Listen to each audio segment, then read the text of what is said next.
We rush, we sip, we burn our tongues. Just another regular morning. We hurry to finish coffee before going to work or to school. In Japan, there's a tea ritual, an exercise in slowing down. A practice that teaches the mind to move gently, to stop chasing, and to simply be. When we compare it to our lifestyle, we wake up, rush to grab breakfast and coffee, and pray there's still time to fix our face, so we don't traumatize our colleagues before 9 am. This might seem like a simple point, but there's more behind it than we think. Most of our feelings and behaviors are automatic. We train our brain through repetition, through the things we do and the way we live our lives. And honestly, that's a good thing, because thinking takes a lot of energy. Even though the brain is small, it uses about 20% of all our energy, so it learns to save energy by turning what we repeat into habits. It's a clever system. The more we repeat something, the less effort it takes. That's why we can drive a car, tie our shoes, or walk home without thinking. Our brain is running the program for us, quietly, efficiently, freeing space for new thoughts.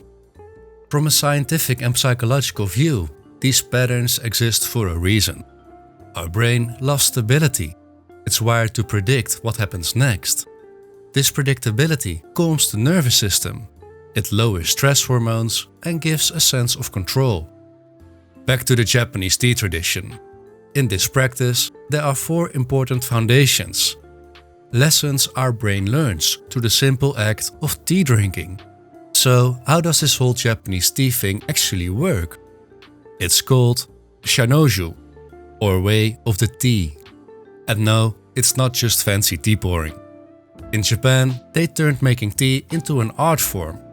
The host carefully prepares matcha, that's bright green powdered tea, cleans every bowl, wipes the whisks, folds the cloth, and places everything at exactly the right angle. It looks slow, because it is, and that's kind of the point. The ceremony is all about doing something simple with full attention. There's not a lot of talking, no phones are buzzing, there's no rushing, just water, tea, movement, and silence. It's like mindfulness, but with better snacks. Alright, history time.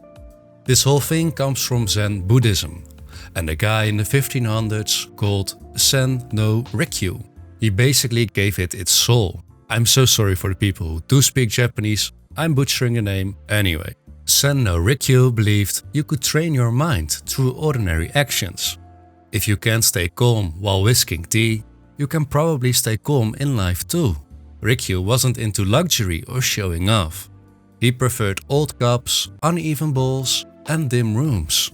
He called it wabi-sabi, finding beauty in the imperfect. So what exactly did Rikyu teach through this whole tea thing? It all came down to 4 simple principles, kind of like the core values of tea drinking, which are wa, kai, sai, and jaku. Also, harmony, respect, purity, and tranquility. 4 words that sound exactly like a wellness poster, but they're actually surprisingly smart for how our minds work. The first principle is wa, which means harmony. Not in the singing around the campfire kind of way, but in the Zen sense of balance.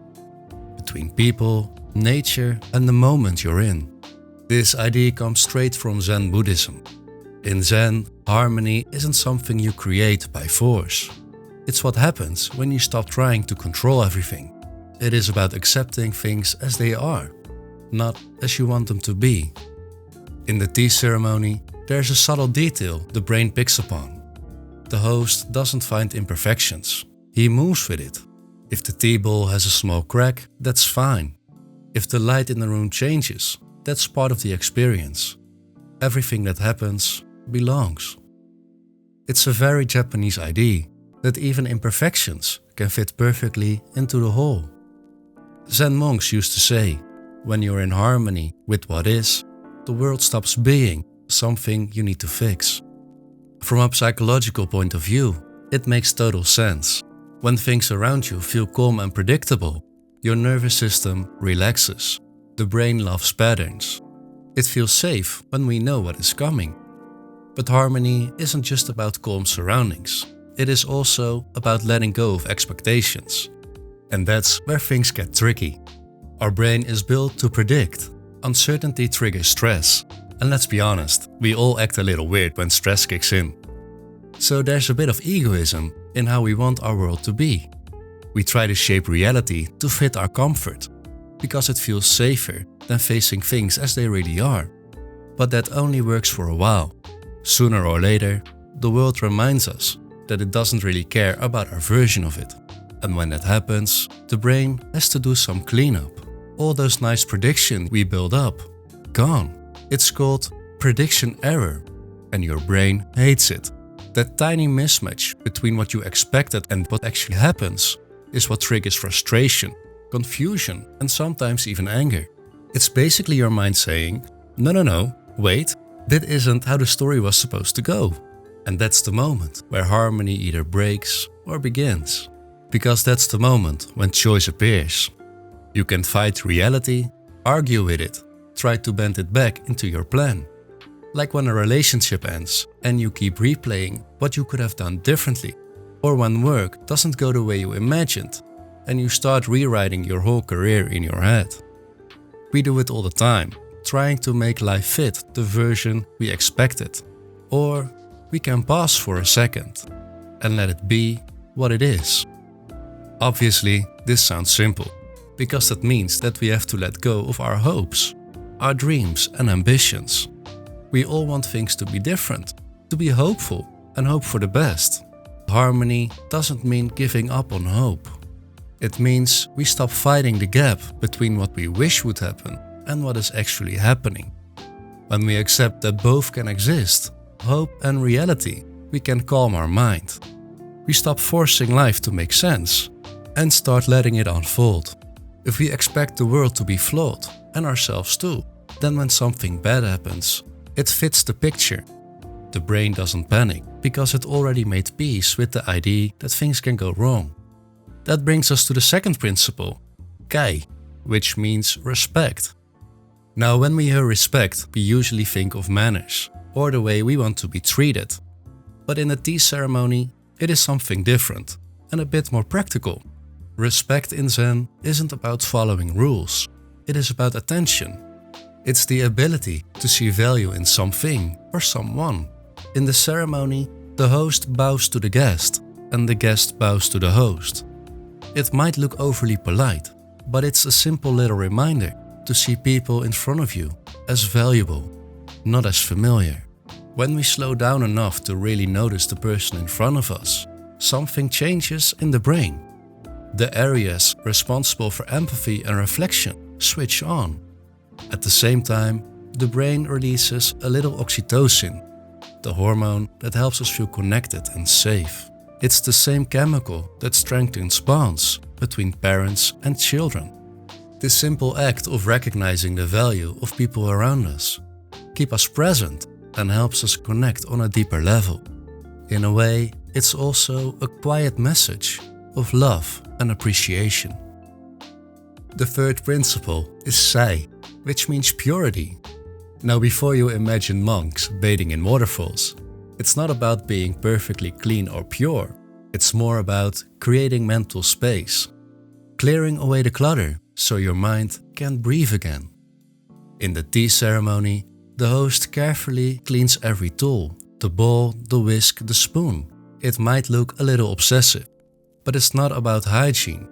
It's a ritual that tells the brain, let's clear the mind and start fresh again. That's also why we feel fresh when we have cleaned our house, because that's something we all need. A moment to wipe off the dust from yesterday, the mistakes, the noise, the faults that didn't age well overnight. We all carry a bit of mental clutter, so even something small, like cleaning a cup that's already clean, can remind us to reset. Not because the cup needs it, but because sometimes we do. That brings us to the final principle, Jaku, which means tranquility. And thankfully, it's not about becoming some emotionless Zen master who never gets annoyed in traffic. It's about making moments for rest. And there is an annoying thing about tranquility we all experience.